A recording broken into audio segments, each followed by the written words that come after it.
It's so important. The imagination is such a rich gift. And if you have a gift, you have to honor the gift. And this is where art, it's the humanities. It's so important. It enriches the community, it enriches the life. If you consider your homes, people that are not creative, they have adapted so much art into their homes. It's in their placemats, it's in the rugs, it's in the design of their homes, it's on the walls. You know, art is everywhere, and it's stimulating. It stimulates the mind, the thinking, the creative, the imagination. The humanities, they're very important. And the creative people are there to be able to share that.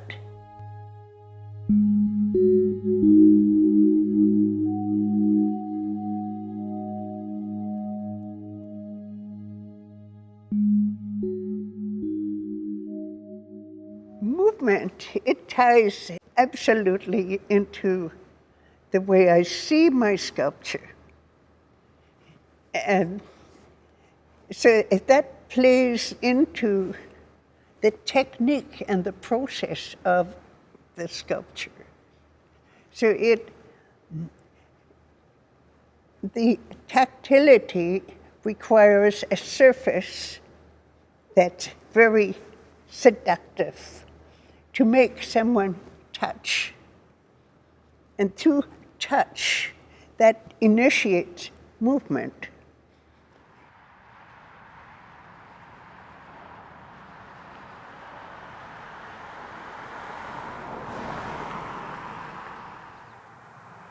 The countryside, the nature, it's a stimulating place. It's got the quiet, it's got the atmosphere, it's got the wildlife, it's got visitors. It's sort of open-ended to just a peaceful, sort of creative space.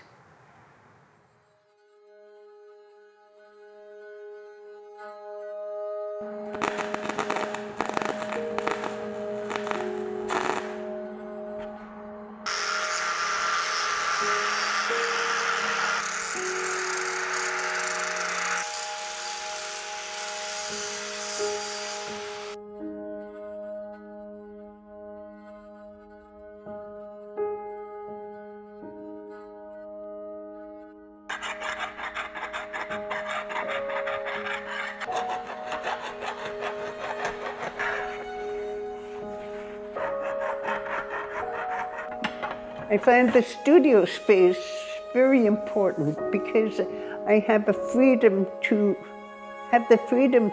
imagine. It's like whatever I might be doing technically, it's, you know, this is what you do, but you're free to think and to imagine.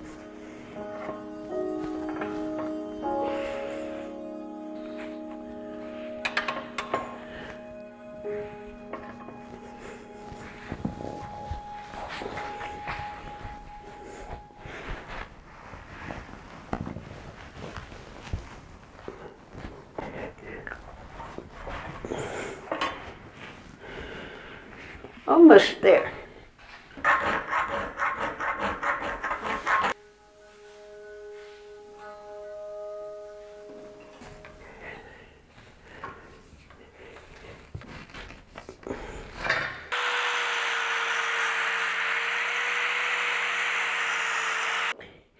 And I can still bend it closer. So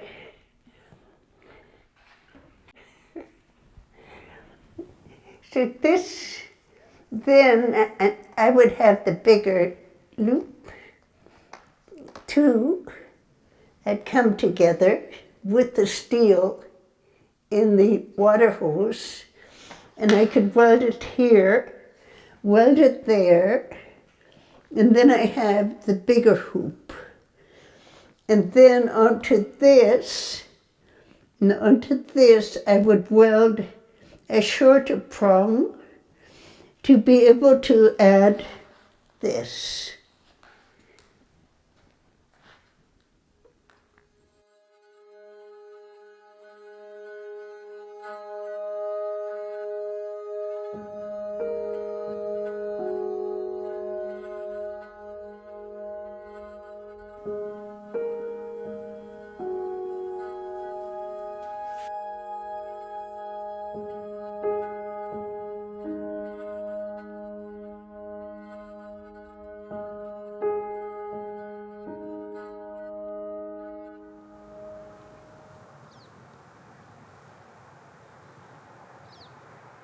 This is another offering, and it was one of the earlier pieces, and it's really based on my family. It's called The Roots.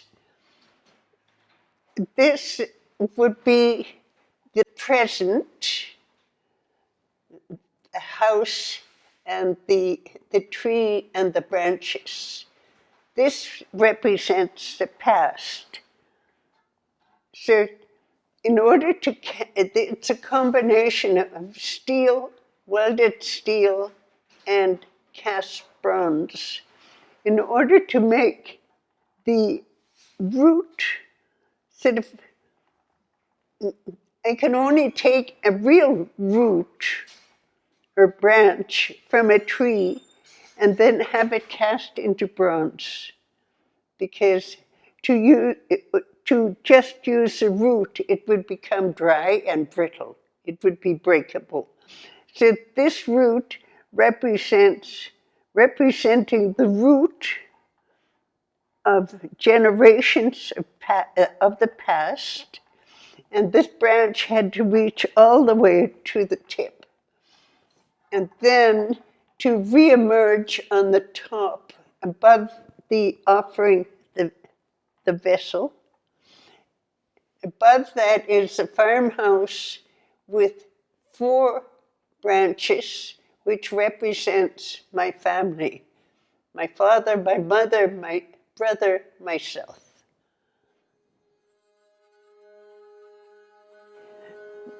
I believe I was always highly imaginative. And there was a space of time and sort of imagining and dreaming on the farm. It's a different life than city life because it's more isolated. We were very isolated on the farm. I grew up on a sort of a relatively poor homestead. So everything we had, we made. So I think that stimulated and encouraged imagination.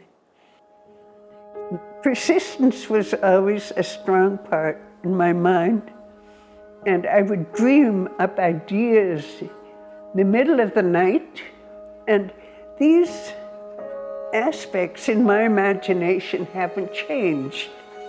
This has continued throughout my life. I do think about my sculpture. I take the ideas to bed with me, and they reach a kind of fruition in that state of half wake, half sleep.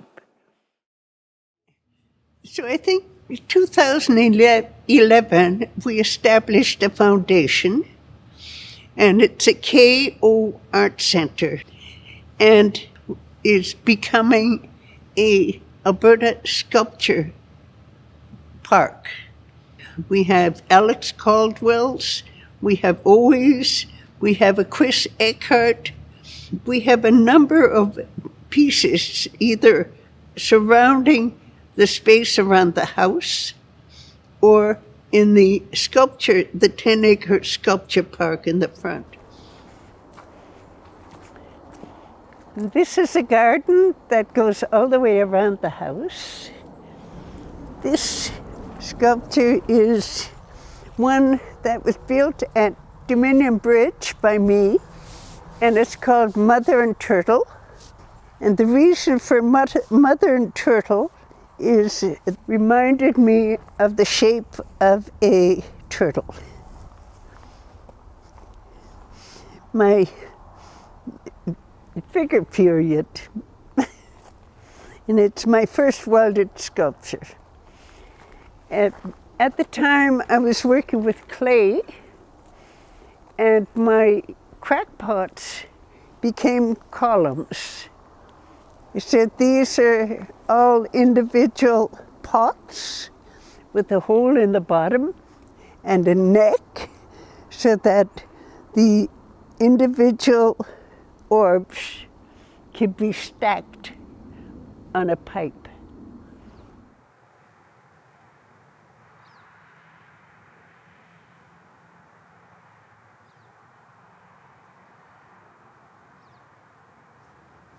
The idea is there, and I might make some very rough sketches to give it an outline, but I'm not really a drawer.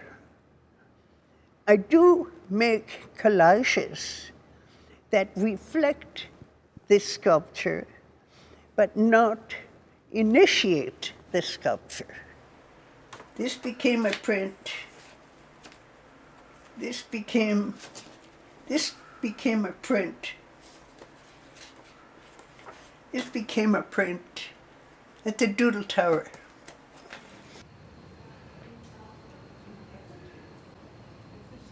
This exhibition at the Esker, it's been profound. I can't express my gratitude of how organized and timely, and the Esker team, they turned over every rock to bring this exhibition together. As well, it gives me, again, a new insight of the evolution of my work over 60 years. I remember very, very clearly the decisive decisions between one piece and another and another. So seeing this exhibition, it's wonderful.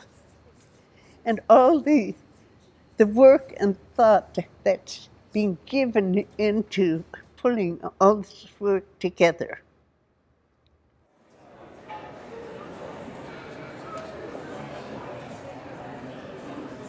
It's like get the viewer to experience form totally and to think about it and experience it and initiate it.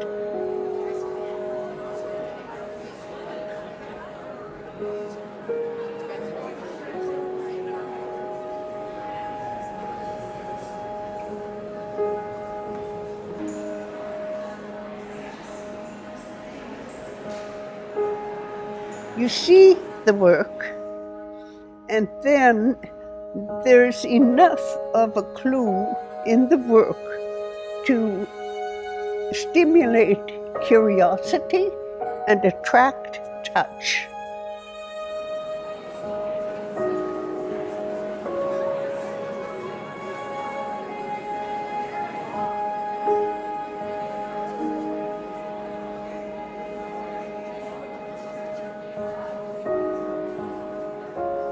It's an attractive and a mystical kind of experience.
I've been very, very fortunate to have a constant creative life.